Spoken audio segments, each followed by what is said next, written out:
Hello नमस्कार दोस्तों, मैं हूँ ईश्वर प्रजापति और स्वागत है आपका लो एक्सेस इंस्टीट्यूट में। आज हम जो हैं मध्य प्रदेश के अपवाह तंत्र और नदियों के बारे में बात करने जा रहे हैं। हमने मध्य प्रदेश के जो हैं 4 टॉपिक्स पर ऑलरेडी चर्चा कर चुके हैं दोस्तों, और ये अपना 5वां टॉपिक है मध्य प्रदेश के अपवाह तंत्र और नदियों के बारे में। इस वीडियो सीरीज में हम एमपी के अंदर होने वाली सभी एग्ज़ाम्स, चाहे वो एमपी पुलिस हो, पटवारी हो, या जिन जिन एग्ज़ाम्स के सिलेबस में एमपी जीके हैं, वो सारी एग्ज़ाम्स के पर्पस से एमपी जीके को कंप्लीट जो हैं कवर करेंगे दोस्तों। तो इस एमपी के जो नदियां हैं, अपवाह तंत्र हैं, उसके अंदर हमें जो है दोस्तों लगभग 2 या 3 वीडियो अपलोड करने होंगे, तब जाके आपका मध्य प्रदेश का अपवाह तंत्र जो है और नदियां हैं वो कंप्लीट होंगे। तो बिना देरी के स्टार्ट करते हैं दोस्तों। मध्य प्रदेश को नदियों का मायका कहा जाता है। क्या कहा जाता है दोस्तों? मध्य प्रदेश में इतनी अधिक मात्रा में नदियां हैं, इस कारण से इसे नदियों का मायका भी कहा जाता है, क्योंकि यहीं से कई सारी नदियों का उद्गम स्थल है, और जहाँ से उद्गम स्थल होता है उसी को मायका कहा जाता है। तो मध्य प्रदेश को नदियों का मायका कहा जाता है।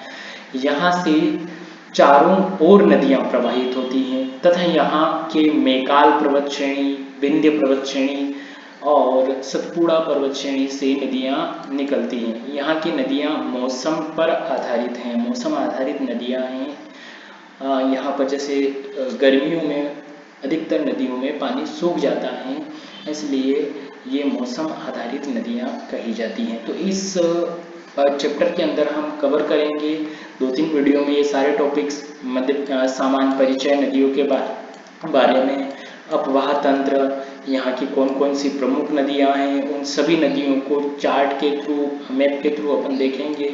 फिर यहाँ मध्य प्रदेश में कौन कौन सी नदी जोड़ो परियोजनाएं चल रही हैं, है ना, नदी घाटी परियोजनाएं कौन कौन सी हैं, नदियों के किनारे बसे शहर कौन कौन से हैं, प्रमुख जलप्रपात कौन कौन से हैं, और झीलें व तालाब कौन कौन से हैं। ठीक है, और इसके अलावा और कोई विशेष तथ्य हैं तो वो भी हम इस वीडियो में आने वाली वीडियो में करके इस टॉपिक के अंदर कवर करने वाले हैं। तो मध्य प्रदेश का सामान्य परिचय देखते हैं दोस्तों। नदियों के बारे में, तो मध्य प्रदेश में छोटी और बड़ी मिलाकर 207 नदियां हैं का उद्गम स्थल है। यहाँ से मध्य प्रदेश से कितनी नदियां निकलती हैं? छोटी बड़ी मिलाकर जो है 207 नदियों का उद्गम स्थल है। नदियां जीवनदायिनी होती हैं।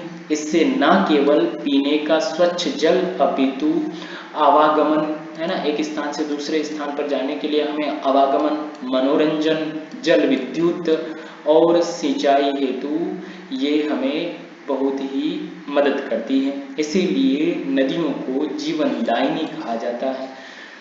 अपवाह और अपवाह तंत्र किसे कहते हैं? तो जल का एक निश्चित वाहिकाओं या नदियों के माध्यम से प्रवाह को ही क्या कहा जाता है? अपवाह तंत्र कहा जाता है। फिर अपवाह द्रोणी किसे कहते हैं? तो एक मुख्य नदी में सहायक नदी के अपवाह क्षेत्र को अपवाह द्रोणी कहते हैं। ठीक है, एक मुख्य नदी है, जैसे आपकी ये यमुना नदी है ना, या ये गंगा नदी है जो उत्तर प्रदेश में बहती है। इसकी जो सहायक नदियां हैं, ये चंबल नदी हो गई, है ना, सिंध नदी हो गई, बनास नदी, कूनो नदी, बेतवा नदी, केन नदी, टोंस नदी, ये सब जो हैं ये अपवाह द्रोणी या अपवाह द्रोणी कही जाती हैं। जल विभाजक किसे कहेंगे? तो एक अपवाह द्रोणी को दूसरे अपवाह द्रोणी से पृथक करने वाला क्षेत्र जो है, या तो वो पठार होगा या पहाड़ होगा, उस जल विभाजक जो है वो कहलाता है। जैसे आपके यहीं से अमरकंटक की पहाड़ी जो यहाँ पर है मैकाल पर्वत श्रेणी के अंदर, यहाँ से 2 नदियाँ निकलती हैं, एक तो सोन नदी निकलती है और एक नर्मदा नदी निकलती है। तो इन दोनों के बीच में यहाँ ये मैकाल पर्वत श्रेणी जो है वो जल विभाजक का काम करती है, इसलिए इसे जल विभाजक कहा जाता है। ठीक है दोस्तों, आगे बात करते हैं हम। तो ये आपका जल विभाजक जो दो नदियों के बीच में जो है जल अपवाह द्रोणी के बीच में जल विभाजक का काम करता है, उसे आपका जो है अपवाह जल विभाजक कहा जाता है दोस्तों।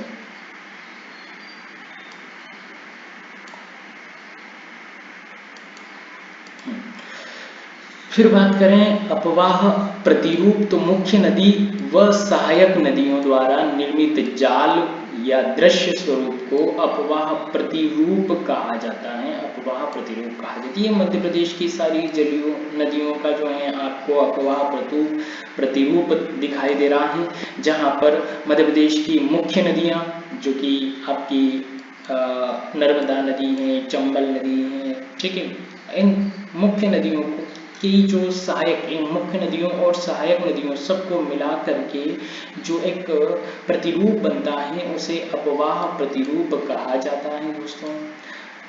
और हम यहाँ पर बात करें आगे इसके अपवाह तंत्र के बारे में, तो आपको दिखाई देने को मिलेगा कि मध्य प्रदेश के अंदर मुख्य अपवाह तंत्र जो हैं वो 8 अपवाह तंत्र हैं।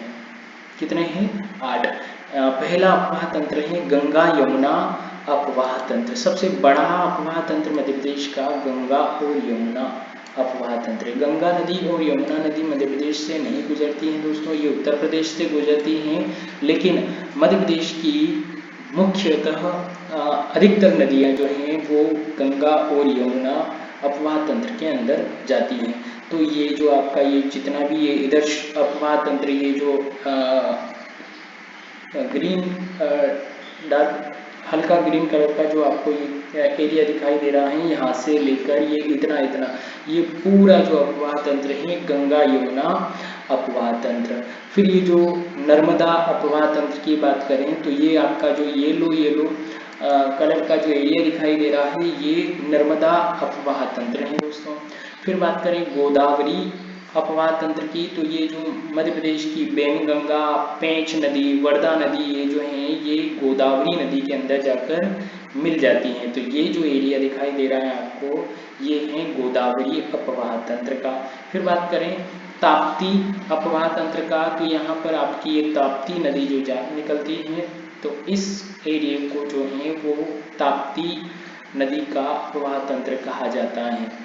और फिर है आपकी जो माही अपवाह तंत्र। ये माही नदी जो है आपके इधर गुजरात के पास में अलीराजपुर से ऊपर के साइड में आपको माही नदी दिखाई देती है, ये माही अपवाह तंत्र है। और बात करें महानदी की, तो ये आपके महानदी जो है ये अमरकंटक से ऊपर जो है आपको महानदी दिखाई देती है, ये आपका माही नदी का अपवाह तंत्र है। तो मध्य प्रदेश के अपवाह तंत्रों को 6 भागों में विभाजित किया गया है दोस्तों, जिसमें गंगा यमुना अपवाह तंत्र, माही नदी अपवाह तंत्र, महानदी अपवाह तंत्र, माही अपवाह तंत्र, नर्मदा अपवाह तंत्र, ताप्ती अपवाह तंत्र और गोदावरी अपवाह तंत्र, जो अभी अपनों ने मैप के थ्रू इन 6 भागों को ठीक तरीके से समझ लिया दोस्तों। फिर बात करें एक एक अपवाह तंत्र के बारे में, तो गंगा यमुना अपवाह तंत्र की बात करें, ये मध्य प्रदेश का सबसे बड़ा अपवाह तंत्र है ना, और राज्य के उत्तर एवं पूर्वी जिलों में विस्तृत हैं। ये उत्तर और पूर्वी जिलों के अंदर जो है आपका गंगा यमुना अपवाह तंत्र विस्तृत है। मध्य प्रदेश में यह अपवाह क्षेत्र लगभग 1.8 लाख वर्ग किलोमीटर में विस्तृत है। इसके अंतर्गत 3 उपतंत्र आते हैं, और वो 3 उपतंत्र कौन कौन से हैं दोस्तों? आपके यमुना उपतंत्र, टॉन्स उपतंत्र और सोन उपतंत्र, है ना। यमुना उपतंत्र के अंतर्गत चंबल नदी, सिंध नदी, जामनी नदी, बेतवा नदी, केन नदी, धसान नदी, बयान नदी और पैसवनी और कुमारी, ये जो नदियां हैं ये यमुना की उप अपवाह तंत्र के अंदर आती हैं। टॉन्स उपतंत्र जो है उसकी बात करें तो इसके अंदर बीहड़, औंधा, महान, बेलन, ये नदियां टॉन्स उपतंत्र के अंदर आती हैं। सोन उपतंत्र की बात करें तो गोपद, बनास, रिहंद, जोहिला, कन्हार, ये नदियां आपकी सोन उपतंत्र के अंदर बहती हैं। फिर बात करें नर्मदा अपवाह तंत्र की, तो मध्य प्रदेश का दूसरा सबसे बड़ा अपवाह तंत्र, सबसे बड़ा अपवाह तंत्र क्या है? गंगा यमुना अपवाह तंत्र। और दूसरा सबसे बड़ा अपवाह तंत्र है आपका नर्मदा अपवाह तंत्र। नर्मदा मध्य प्रदेश का दूसरा सबसे बड़ा अपवाह तंत्र है। और कुल अपवाह क्षेत्र इसका बात करें तो 98,796 स्क्वायर किलोमीटर है दोस्तों, 98,796 स्क्वायर किलोमीटर, जिसका 89.9% जो है, लगभग 85,000 किलोमीटर स्क्वायर फीट जो है, किलोमीटर स्क्वायर जो है वो मध्य प्रदेश के अंदर है। फिर यह वृक्षनुमा अपवाह प्रतिरूप का निर्माण करती है। एक प्रकार से वृक्ष के तरह से ये अपवाह तंत्र का निर्माण करती हैं आपको नर्मदा नदी।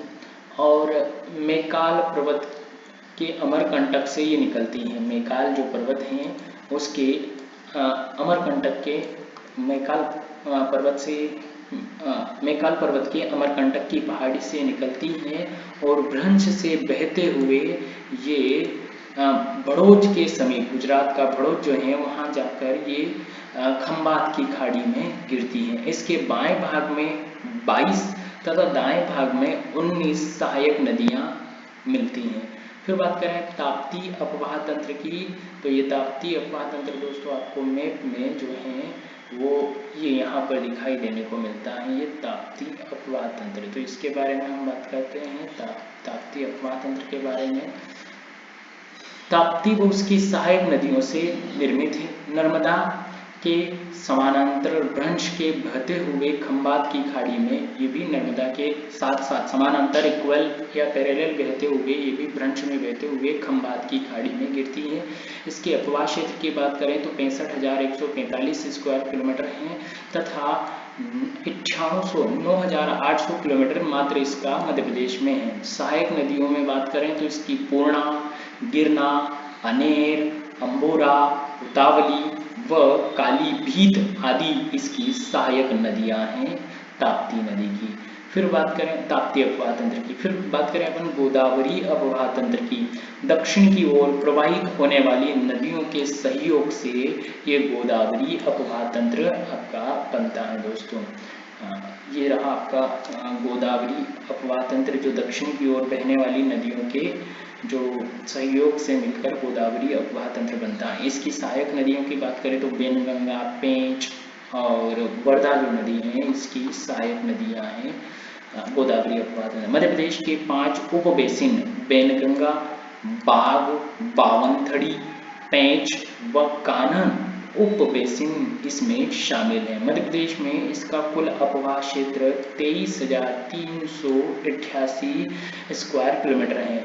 फिर बात करें माही अपवाह तंत्र की दोस्तों, तो ये रहा आपका, ये इधर गुजरात के सीमा पर माही अपवाह तंत्र। तो मध्य प्रदेश के पश्चिमी भाग में माही व उसकी सहायक नदियों से निर्मित तंत्र है। 583 किलोमीटर लंबी इस नदी का अपवाह क्षेत्र जो है 38,699 किलोमीटर है, जिसका 7,188 स्क्वायर किलोमीटर मध्य प्रदेश में फैला है। इसकी सहायक नदियों में सोम, जाखम, अनास, पानम, गोमा इत्यादि हैं। फिर महानदी अपवाह तंत्र की बात करें तो ये सबसे छोटा अपवाह तंत्र, सबसे बड़ा गंगा यमुना अपवाह तंत्र है और सबसे छोटा जो है वो महानदी अपवाह तंत्र है। इसका कुल अपवाह क्षेत्र की बात करें तो 154 स्क्वायर किलोमीटर है, जो महानदी की सहायक हसदो नदी से निर्मित हैं। ठीक है दोस्तों, तो ये अपने 6 अपवाह तंत्रों के बारे में हमने बात करी।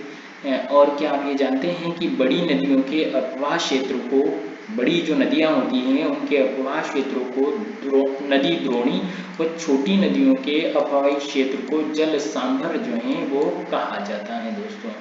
आगे हम जो है प्रमुख नदियों का विवरण जो है, कहाँ से कौन सी नदी निकलती हैं, चार्ट के माध्यम से बाकायदा देखने वाले हैं दोस्तों। तो आप हमारे चैनल पर बने रहें ताकि अपलोड होने वाले नई वीडियो के अपडेट।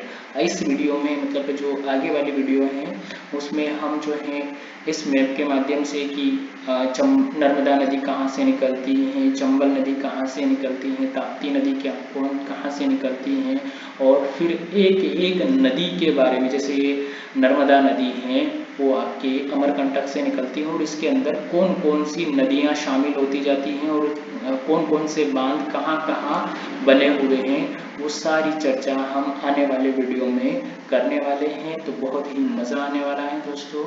इस वीडियो में इतना ही। एमपी जीके में नदियों के बारे में आगे जानने के लिए आप हमारे साथ बने रहिए, है ना। हैव अ नाइस डे दोस्तों, थैंक यू सो मच।